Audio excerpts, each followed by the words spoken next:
Lila lived on a beautiful island. Her island was named Solara. Solara was a paradise. The sun always shone brightly. The sand on the beaches was soft and white. The water in the ocean was clear and blue, like a sparkling jewel. Palm trees swayed gently in the warm breeze, their leaves whispering secrets. Colorful flowers bloomed everywhere, painting the island with joy. Lila loved Solara with all her heart. She loved swimming with the playful dolphins. She loved watching the vibrant fish dart through the coral reefs. Her home was a magical place, full of wonder and life. Then, more and more visitors started coming to Solara. At first, everyone was happy.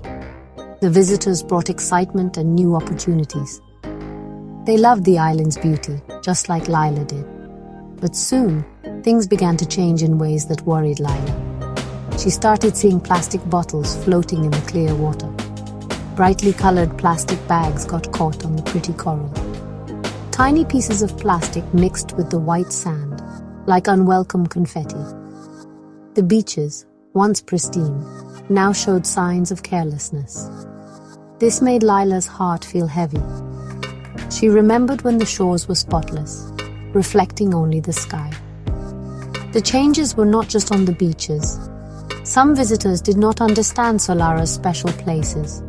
They climbed on ancient statues that told stories of the island's past. These statues were sacred to Lila's people. They were a link to their ancestors. Some tourists would wander into quiet spiritual groves, making loud noises. They disturbed the peace of these holy sites.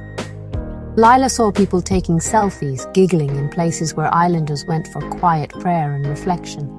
It felt like they did not see the deep meaning, only a backdrop for a photo. This disrespect pained Lila deeply. Big, tall resorts started to appear along the coastline. They were like giants standing over the small, colorful homes of the islanders. These resorts used a lot of water and electricity. They changed the way the island looked and felt. The gentle rhythm of island life was being disturbed. Local shops and cafes sometimes struggled to compete with the big hotels. Lila missed the old views, where the palm trees were the tallest things she could see against the sky. She worried that Solara was losing its unique soul, its special magic, under the weight of so much new construction and so many people. Lila knew she had to do something. She wanted to protect her home, Solara. She decided to go to university. She wanted to learn more about the world. She hoped to find answers to help her island. She chose to study tourism. She thought if she understood tourism better, she could help make it good for Solara. She packed her bags with a hopeful heart. She carried the image of Solara's beauty and its troubles with her. She was determined to find a way to heal her island paradise. She promised herself she would return with knowledge and strength. At university, Lila learned many new things. Her favorite class was about ethics in tourism. Her professor was very wise. The professor talked about different ways to think about what is right and wrong.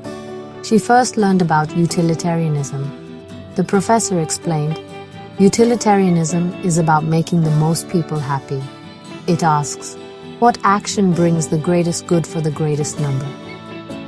Lila thought about this a lot. Did lots of tourists having fun mean it was okay if Solara was getting hurt? Or did the happiness of the islanders and the health of the island itself count more? It was a big, complicated question. Next, her professor taught them about deontology. Deontology is about duties and rules, the professor said. It means some actions are always right and some are always wrong, no matter the outcome. Lila thought about her duty to protect Solara's nature. She thought about her duty to respect her culture and traditions. Was it always wrong to pollute, even if tourism brought money?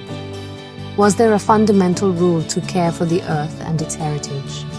This idea felt strong and clear to Lila.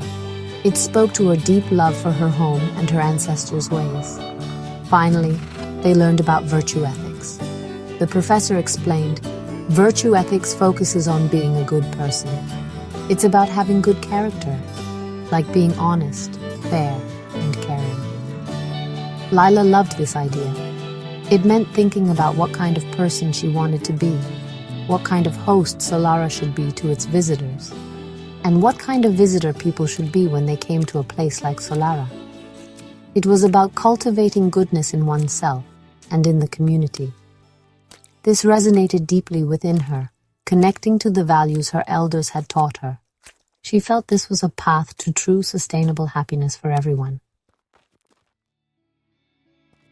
One day, a special guest came to the university. His name was Elder Kale. He was a respected community leader from an island much like Solara. He had wise eyes and a kind smile. He came to talk to the students about their homes and their futures. Lila felt a flutter of excitement. She hoped he would have answers for her. Elder Kale stood before them, his presence calm yet powerful. He began to speak, his voice gentle but firm, carrying the wisdom of generations who had lived in harmony with nature. He spoke of the islands as living beings, not just destinations. Elder Kyle spoke with great passion about the spirit of the islands. Our islands are not just sand and water, he said. They are alive. They have a heart. They breathe with us. His words painted vivid pictures in Lila's mind. He talked about the ancient connection between the people and their land. He said that protecting the island was not just a task, but a sacred responsibility passed down through generations. When we care for our island, he continued, we care for ourselves. We care for our children's future. We honor those who came before us. Lila listened intently, feeling every word. He shared stories of how their ancestors lived. They respected the ocean. They cherished the forests. They took only what they needed.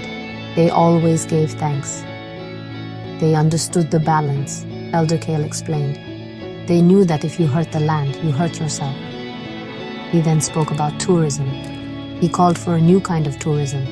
He said it must be tourism that respects the culture, tourism that protects nature, tourism that benefits the local people fairly. We need visitors who come as guests, not conquerors, he urged.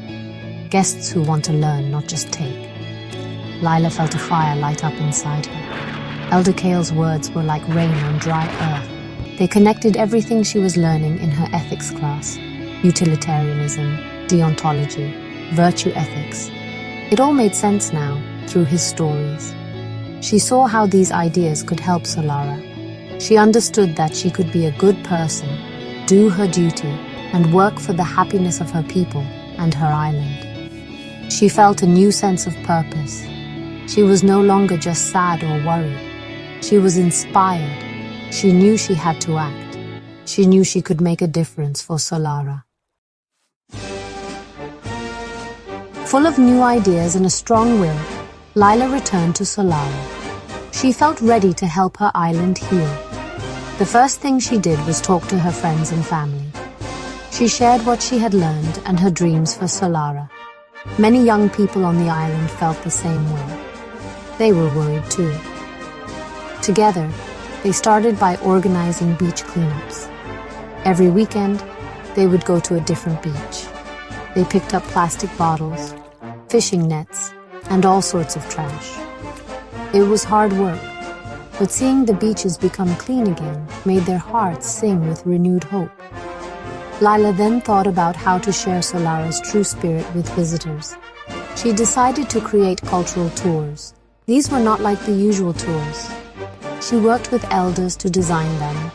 The tours took visitors to meet local artists. They learned about traditional crafts, music, and storytelling. Visitors learned about the sacred sites and how to respect them. They tasted local food cooked with love by island families. The tours helped visitors understand Solara's heart. They also provided income directly to the community members, making tourism more equitable for everyone involved. Lila also worked with small local businesses. She helped them find ways to be more eco-friendly. She showed them how to reduce plastic use. They started using banana leaves to wrap food instead of plastic. They encouraged refilling water bottles. Some guest houses installed solar panels. Fishermen learned about sustainable fishing practices to protect the coral reefs and the fish populations. Lila helped them understand that protecting Solara's beauty was also good for their business in the long run. It was about creating a partnership between people and nature, ensuring prosperity for all. Slowly, Solara began to change for the better. The beaches were cleaner, the sacred sites were more respected, the community felt more involved and empowered. Lila saw smiles returning to the faces of the elders. There was still a lot of work to do, she knew that. But a new dawn was breaking over Solara. Hope was growing, strong and bright, like the island's sunshine. The community, working together, was showing that ethical tourism was possible. It was the way to protect paradise for generations to come. This was the lesson Lila cherished. A lesson rooted in what she learned in her course Foundations of Ethics in Tourism.